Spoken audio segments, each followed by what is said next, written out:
Hey everyone, in this tutorial I'll show you how to set up accounting periods for full year for subsidiaries in NetSuite. Please don't forget to visit coleno.com for more tools and information to enhance your accounting processes, and let's get started. So as a prerequisite, you need to ensure you have the multiple calendars features enabled. Please watch the previous video I made on this topic. And then we will go to the main menu, Setup, Accounting. In the Manage GL section, we go to Manage Accounting Periods. So first we need to select the fiscal year for the subsidiary, which you can see here, the fiscal years that I have. I created standard fiscal calendar and another year for this demo. You can set up a full year on this button.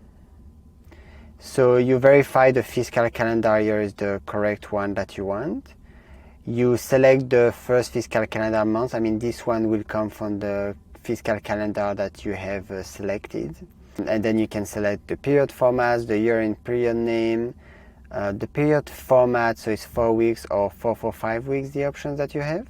So as a reminder, the 445 accounting calendar divides a year into 4 quarters of 13 weeks, each grouped into 2 4-week months and 1 5-week month.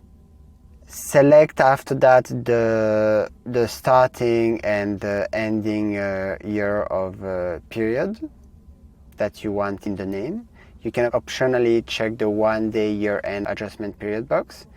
If you find this video helpful, obviously please like it, then you click on save here on this button. You don't forget to subscribe to this channel for more useful tutorials, and I'll see you in the next one.